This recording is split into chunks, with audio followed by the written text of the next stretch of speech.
Pakistan always pretended. Suborno Isaac, known as God of Mathematics, made a trip to a historic university to give a speech. Kashmir, a strategy to turn terrorists to scientists. In his speech, Suborno criticized Prime Ministers Narendra Modi and Imran Khan. Although he's a Muslim, Suborno gave his Kashmir speech as a human to avoid disrespecting his great-great-great-grandfather, who was a Hindu.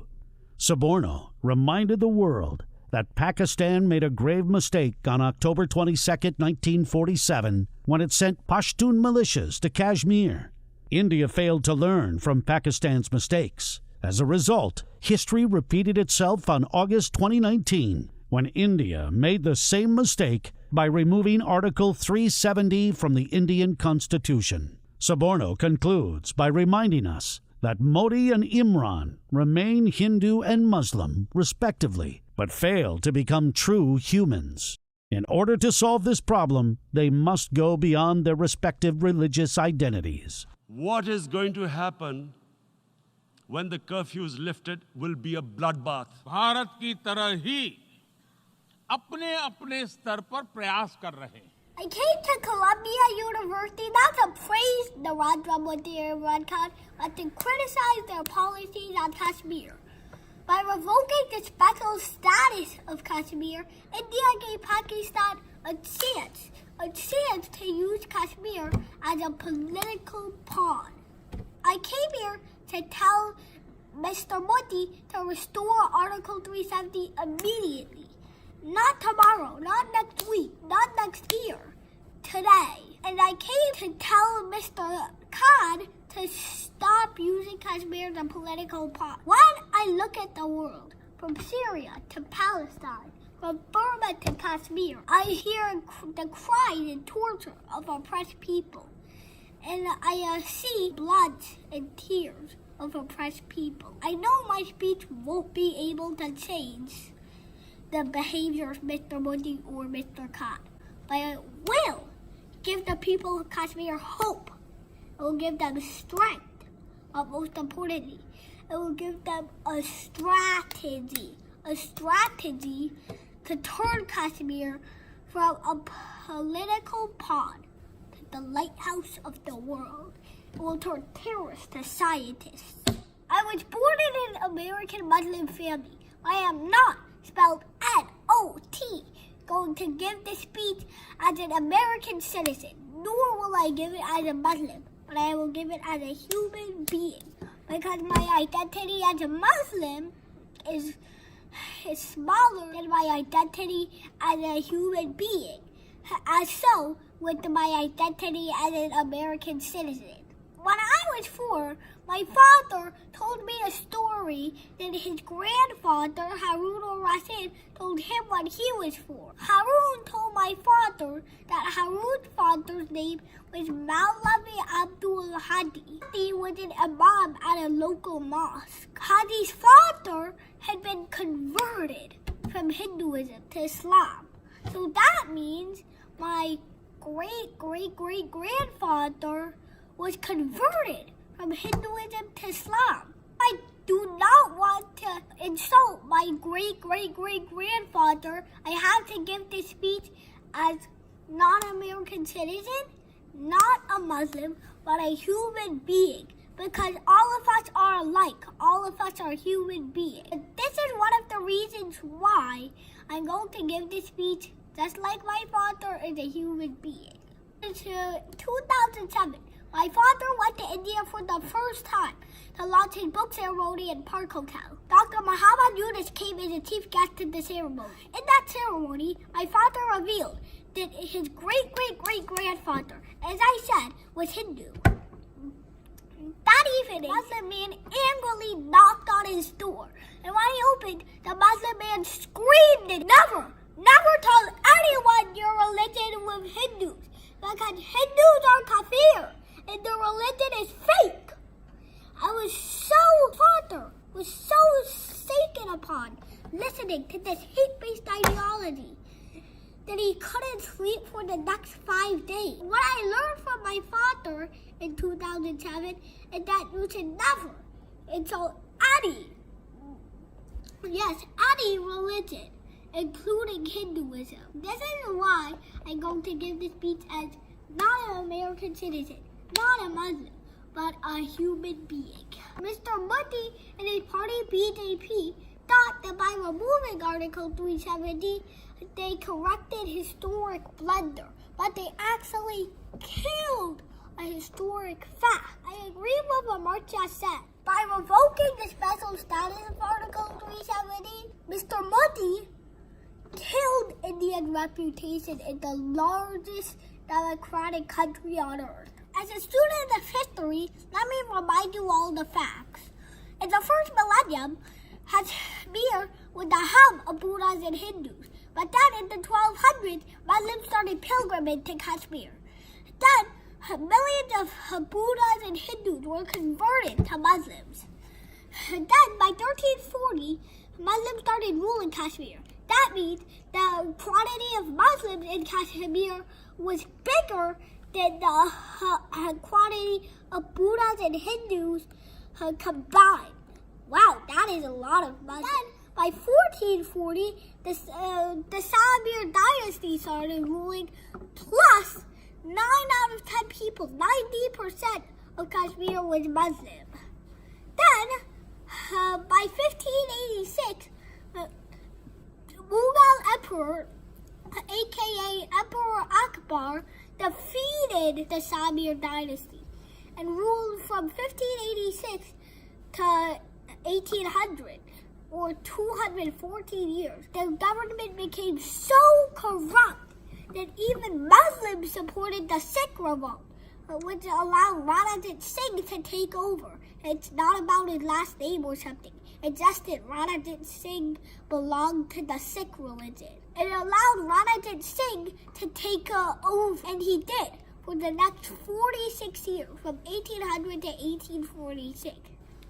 And then the British came over and defeated Ranajit Singh and ruled for the next 101 years, just over a century. As soon as the British started ruling, they put Jammu and Kashmir together.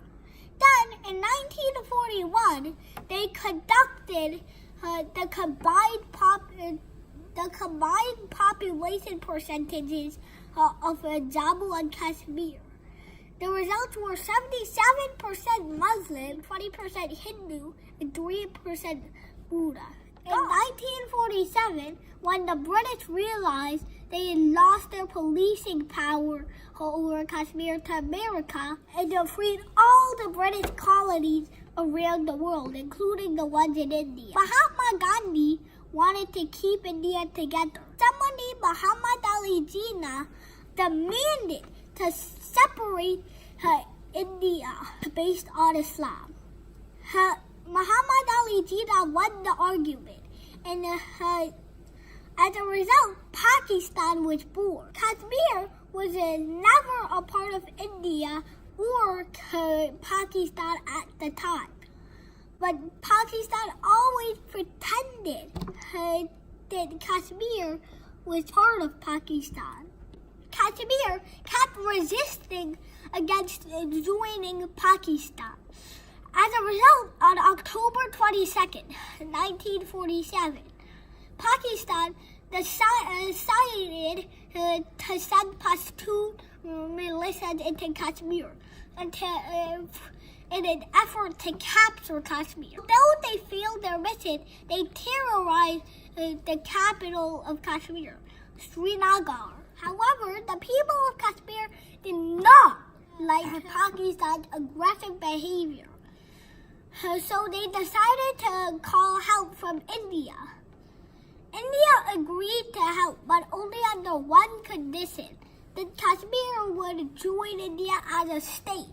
But Kashmir, after hearing this catch, also came out with their own condition. India must let Kashmir exercise autonomy over everything except foreign affairs. They agreed, and Article 370 was created and added to the Indian Constitution, as the Indian army started entering Kashmir to kick out any Pashtun militias in the area.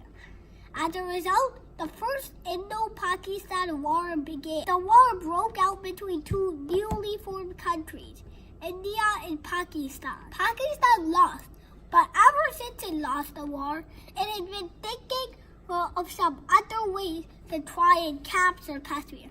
One of those ways is terrorism. If Pakistan had just a little bit teeny more patience, in 1947, Kashmir might have even joined Pakistan, or it might have remained as an independent country.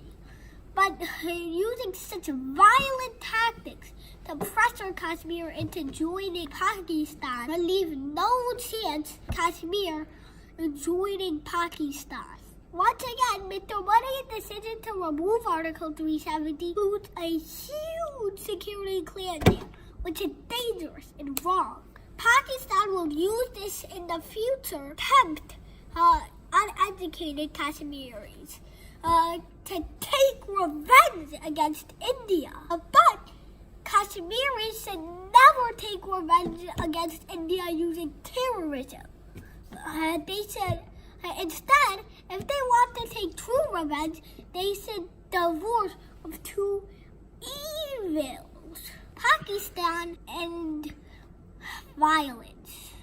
But Kashmiris should embrace math and science, education, especially math and science. Now I want to talk to the people of Kashmir as directly as I possibly can. Give up terrorism. Stop sending your children to Lashkar-e-Taiba to receive Taliban training. You do not, and I mean not, need to make your child Osama bin Laden. Rather, plant the dream in the minds of your child or children that they, too, can become the next Isaac Newton or Albert Einstein.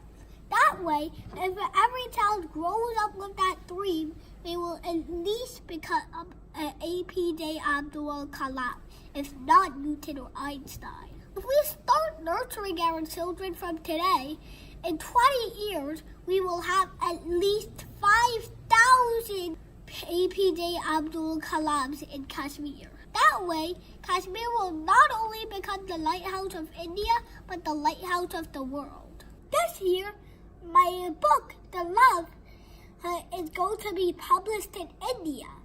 But I want to give it to specifically to Mr. Modi, because Mr. Modi is not a human. He is a mere Hindu. Now, remember what I said.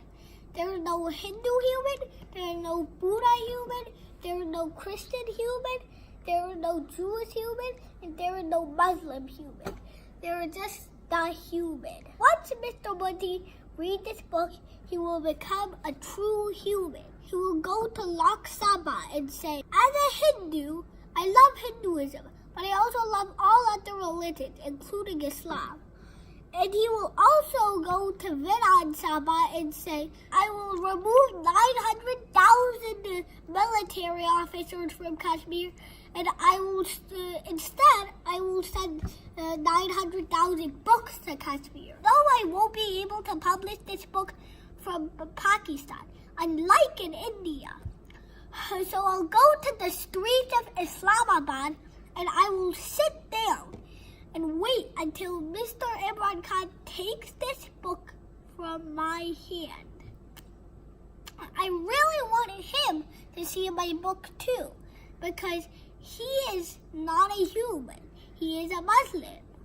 As I said, there is no Muslim human, no Hindu human, no Jewish human, no Christian human, and no Buddha human.